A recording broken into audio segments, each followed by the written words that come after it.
मेरे अजीज़ हमवतनों, नमस्कार। मन की बात में एक बार फिर बात होगी मुल्क की कामयाबियों की, हमवतनों की हुसूलियाबियों की। गुज़िश्ता कुछ हफ़्तों में स्पोर्ट्स हो, साइंस हो या सक़ाफ़त, बहुत कुछ ऐसा हुआ है जिस पर हर भारतीय शहरी को फ़ख्र है।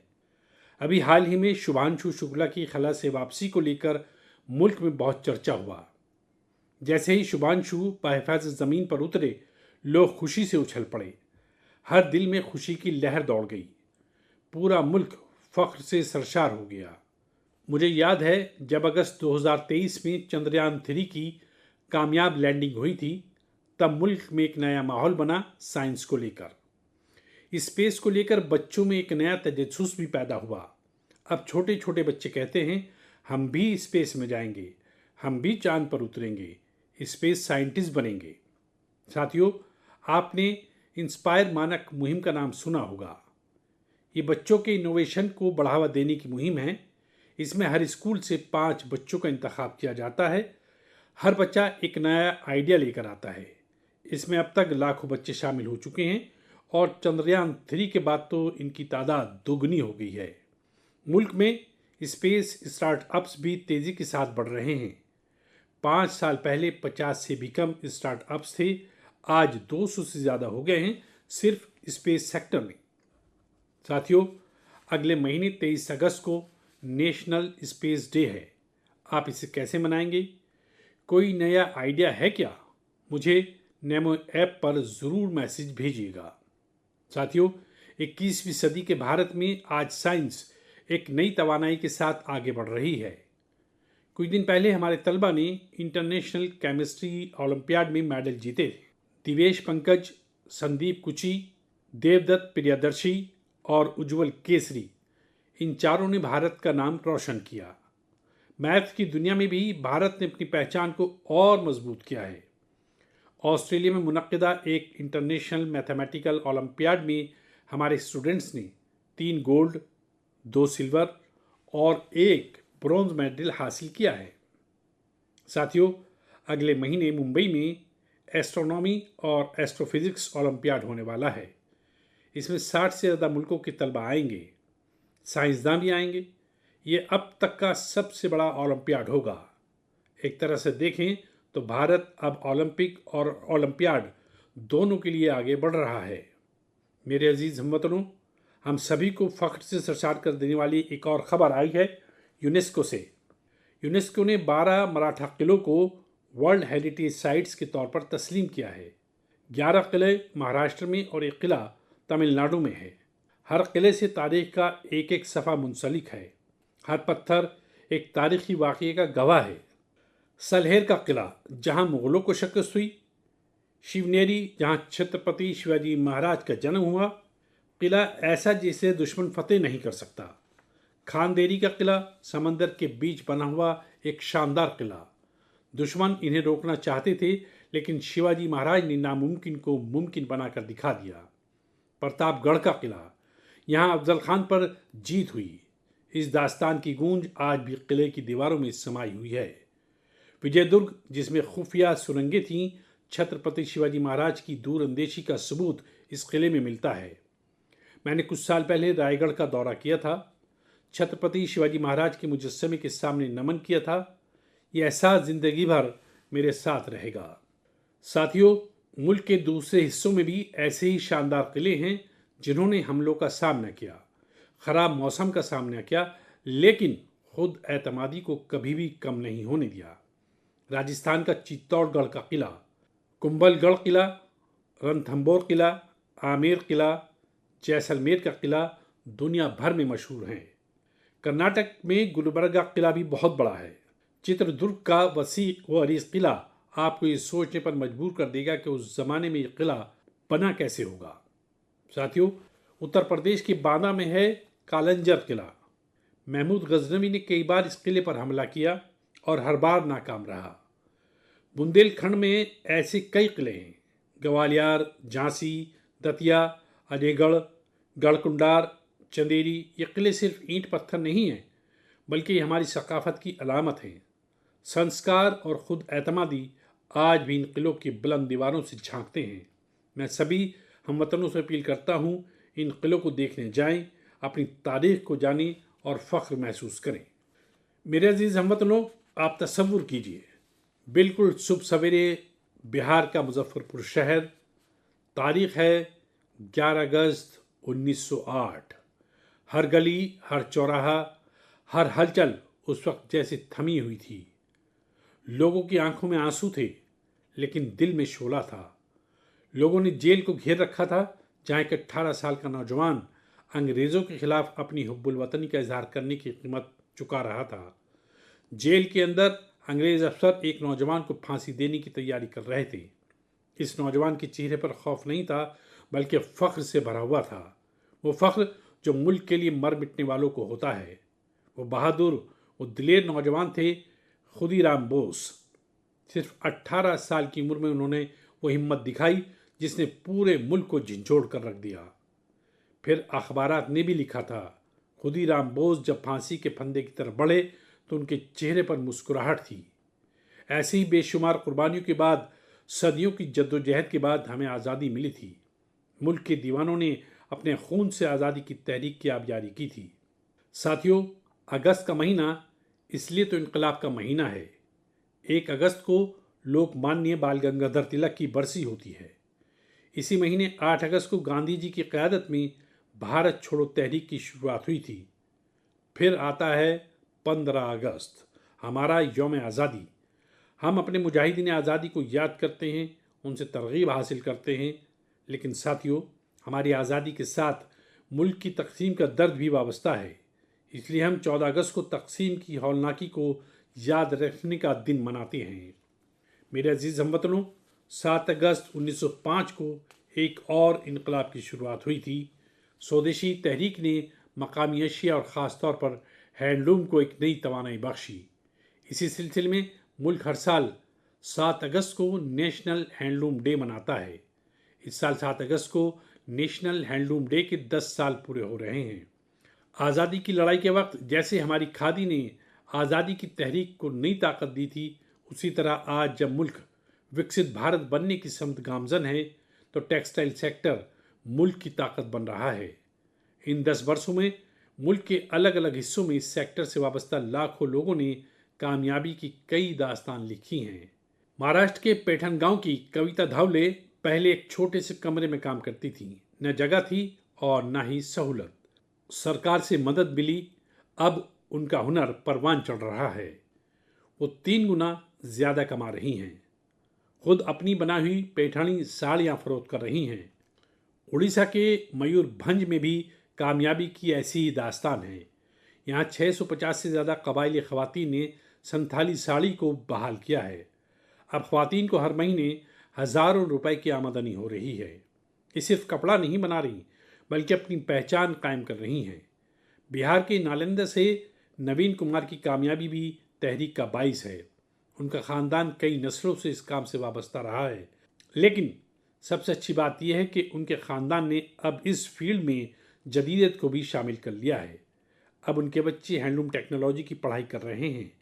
ये आसपास के कई कुनबों को आगे बढ़ा रहा है। साथियों, टेक्सटाइल भारत का सिर्फ एक सेक्टर नहीं है, ये हमारी सकाफती गुनागूनियत की मिसाल है।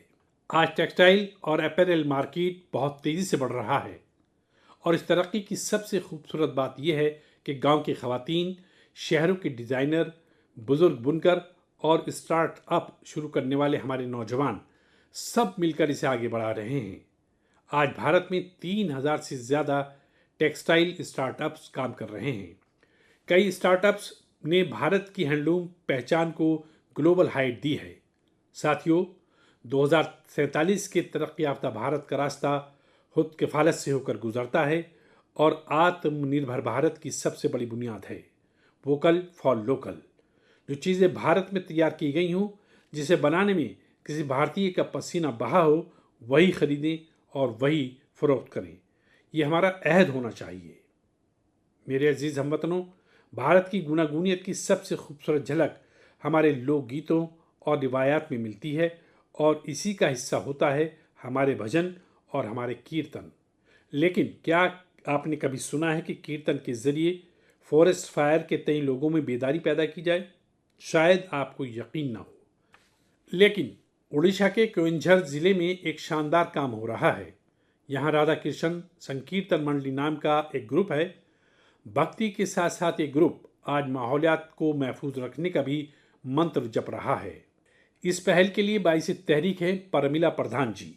जंगलात और माहौलियात के तहफ़्फ़ुज़ के लिए उन्होंने रिवायती नगमों में नए बोल शामिल किए, नए पैगाम शामिल किए। उनका ग्रुप गांव-गांव गया, गीतों के ज़रिए लोगों को समझाया कि जंगल में लगने वाली आग से कितना नुकसान होता है। ये मिसाल हमें याद दिलाती है कि हमारी लोक रिवायत कोई माजी की बात नहीं है, उनमें आज भी मुआशरे को सम देने की ताकत है। मेरे अजीज़ हमवतनों, भारत की सकाफ़त की बहुत बड़ी बुनियाद हमारे त्यौहार और रिवायात हैं, लेकिन हमारी सकाफ़त के मुतारिक होने का एक और पहलू है। ये पहलू है अपने हाल और अपनी तारीख को डॉक्यूमेंट करते रहना। हमारी असल ताकत वो इल्म है जिसे सदियों से मखतूतात की शक्ल में महफूज रखा गया है। इन मखतूतात में साइंस है, तरीक़ा इलाज है, मौसीकी है, दर्शन है और सबसे बड़ी बात वो सोच है जो इंसानियत के मुस्तकबिल को रोशन बना सकती है। साथियों, ऐसे ही गैर मामूली इल्म को, इस विरासत को महफूज रखना हम सब की जिम्मेदारी है। हमारे मुल्क में हर दौर में कुछ ऐसे लोग रहे हैं जिन्होंने इसे अपनी साधना बना लिया है। ऐसे ही एक तहरीक देने वाली शख्सियत है मणि मारन जी, जो तमिलनाडु के तंजावुर से हैं। उन्होंने महसूस किया कि अगर आज की नस्ल तमिल मखतूतात पढ़ना नहीं सीखेगी तो आने वाले वक्त में यह अनमोल विरसा ख़त्म हो जाएगा। इसलिए उन्होंने शाम को क्लासेस शुरू की, जहाँ तलबा, मुलाजमत पेशा, नौजवान, रिसर्चर सब यहाँ कर सीखने लगे। मणि मारन जी ने लोगों को सिखाया तमिल स्वादी यीयाल यानी पाम लीफ मैनस्क्रिप्ट्स को पढ़ने और समझने का तरीक़ा क्या होता है। आज कई कोशिशों के बाद बहुत से तलबा इस इल्म में महारत हासिल कर चुके हैं। कुछ स्टूडेंट्स ने तो इन मखतूतात की बुनियाद पर ट्रेडिशनल मेडिसिन सिस्टम पर रिसर्च भी शुरू कर दी है। साथियों, सोचिए, अगर ऐसी कोशिश मुल्क भर में हो तो हमारा कदीम इल्म सिर्फ दीवारों तक महदूद नहीं रहेगा, वो नई नस्ल के शऊर का हिस्सा बन जाएगा। इसी अंदाज फ़िक्र से तहरीक हासिल करते हुए भारत सरकार ने इस साल के बजट में एक तारीखी पहल का ऐलान किया, ज्ञान भारतम मिशन। इस मिशन के तहत कदीम मखतूतात को डिजिटाइज किया जाएगा। फिर एक नेशनल डिजिटल डिपॉजिटरी बनाई जाएगी जहां दुनिया भर के तलबा, तहकीककार भारत की इल्मी रवायत में शामिल होंगे। मेरी भी आप सबसे अपील है, अगर आप किसी ऐसी कोशिश से वाबस्ता हैं या इसमें शामिल होना चाहते हैं, माई गव या सकाफ़त की वजारत से ज़रूर रुजू कीजिए, क्योंकि ये सिर्फ मखतूतात नहीं हैं, ये भारत की रूह का वो बाब है जिन्हें हमें आने वाली नस्लों को पढ़ाना है। मेरे अजीज़ हमवतनों, अगर आपसे पूछा जाए कि आपके आसपास कितनी तरह के परिंदे हैं, चिड़ियाँ हैं, तो आप क्या कहेंगे? शायद यही कि मुझे तो रोज़ाना 5-6 परिंदे नज़र आ जाते हैं या चिड़िया नज़र आ जाती हैं। कुछ जानी पहचानी होती हैं, कोई नामालूम। लेकिन ये जानना बहुत दिलचस्प होता है कि हमारे आसपास परिंदों की कौन कौन सी अक़साम मौजूद हैं। हाल ही में एक ऐसी शानदार कोशिश हुई है। जगह है आसाम का काजीरंगा नेशनल पार्क।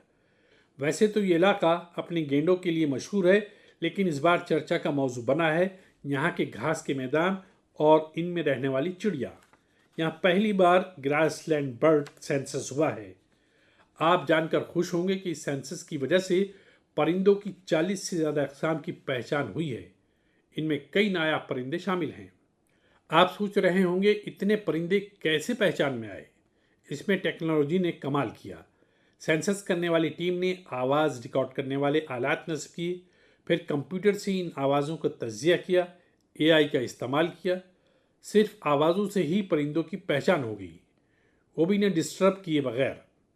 सोचिए, टेक्नोलॉजी और हसासियत जब एक साथ आते हैं तो फितरत को समझना कितना आसान और गहरा हो जाता है।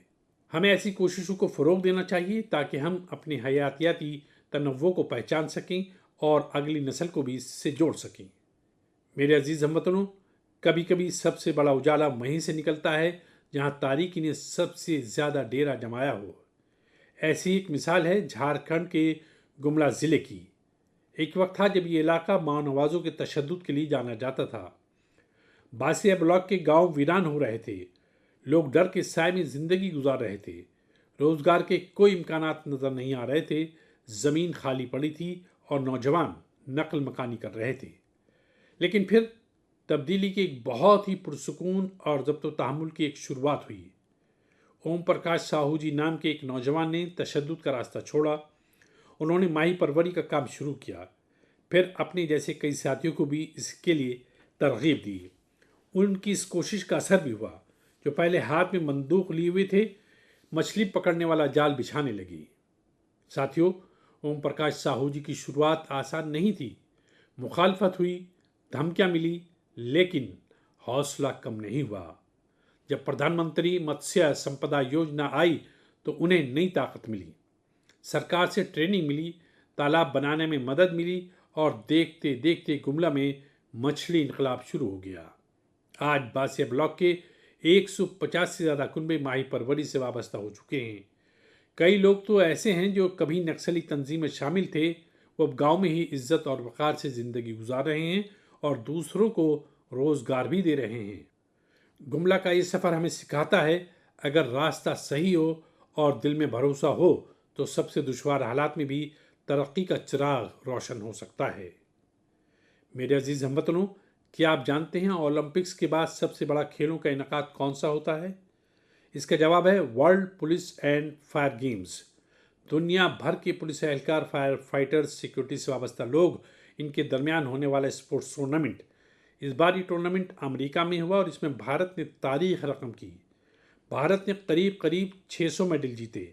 71 मुल्कों में हम टॉप 3 में पहुंचे। वर्दी वाले इन एहलकारों की मेहनत रंग लाई जो दिन रात मुल्क के लिए खड़े रहते हैं। हमारे ये साथी अब खेल के मैदान में भी परचम बुलंद कर रहे हैं। मैं सभी खिलाड़ियों और कोचिंग टीम को मुबारकबाद देता हूँ। वैसे आपके लिए भी जानना दिलचस्प होगा कि 2019 में ये गेम्स भारत में होंगे। दुनिया भर से खिलाड़ी हमारे मुल्क में आएंगे। हम उन्हें भारत की मेहमान नवाजी दिखाएंगे, अपने खेलों के कल्चर से वाकिफ कराएंगे। साथियों, गुज़िश्ता दिनों मुझे कई यंग एथलीट्स और उनके पेरेंट्स के पैगामात मौसूल हुए हैं। इनमें से खेलो भारत नीति 2025 की बहुत सताइश की गई है। इस पॉलिसी का मकसद साफ है, भारत को स्पोर्टिंग सुपर पावर बनाना। गांव, गरीब और बेटियां इस पॉलिसी की तरजीहात हैं। स्कूल और कॉलेज अब खेल को रोज़मर्रा की ज़िंदगी का हिस्सा बनाएंगे। खेलों से वाबस्ता स्टार्टअप्स, ख्वाह वो स्पोर्ट्स मैनेजमेंट हो या मैन्युफैक्चरिंग से वाबस्ता हो, उनकी हर तरह से मदद की जाएगी। सोचिए, जब मुल्क का नौजवान खुद के बनाए हुए रैकेट, बैट और बॉल के साथ खेलेगा तो आत्मनिर्भरता के मिशन को कितनी बड़ी ताकत मिलेगी। साथियों, खेल टीम स्पिरिट पैदा करते हैं। ये फिटनेस, खुद एतमादी और एक मजबूत भारत की तामीर का रास्ता है। इसलिए खूब खेलिए, खूब खिलिए। मेरे अजीज़ हमवतनों, कुछ लोगों को कभी कभी कोई काम नामुमकिन सा लगता है क्या ये भी हो पाएगा? लेकिन जब मुल्क एक तर्ज फिक्र पर एक साथ आ जाए तो नामुमकिन भी मुमकिन हो जाता है। स्वच्छ भारत मिशन इसकी सबसे बड़ी मिसाल है। जल्दी इस मिशन को 11 साल मुकम्मल हो जाएंगे, लेकिन इसकी ताकत और इसकी ज़रूरत आज भी वैसी ही है। इन 11 वर्षों में स्वच्छ भारत मिशन एक अवामी तहरीक बन गया है। लोग इसे अपना फ़र्ज मानते हैं और यही तो हकीकी अवामी शराकतदारी है। साथियों, हर साल होने वाले स्वच्छ सर्वे ने इस जज्बे को मज़ीद बढ़ाया है। इस मुल्क के 4,500 से ज़्यादा शहर और कस्बे इसके दायरे में आए। 15 करोड़ से ज़्यादा लोगों ने इसमें हिस्सा लिया। ये कोई मामूली तादाद नहीं है, ये स्वच्छ भारत की आवाज़ है। साथियों, सफाई सुथराई को लेकर हमारे शहर और कस्बे अपनी ज़रूरियात और माहौल के मुताबिक अलग अलग तरीक़ों से काम कर रहे हैं और इनका असर सिर्फ इन शहरों तक महदूद नहीं है, पूरा मुल्क इन तरीक़ों को इख्तियार कर रहा है। उत्तराखंड में कीर्तिनगर के लोग पहाड़ों में वेस्ट मैनेजमेंट की नई मिसाल कायम कर रहे हैं। ऐसे ही मैंगलोरू में टेक्नोलॉजी से ऑर्गेनिक वेस्ट मैनेजमेंट का काम हो रहा है। अरुणाचल में एक छोटा सा शहर रोइंग है।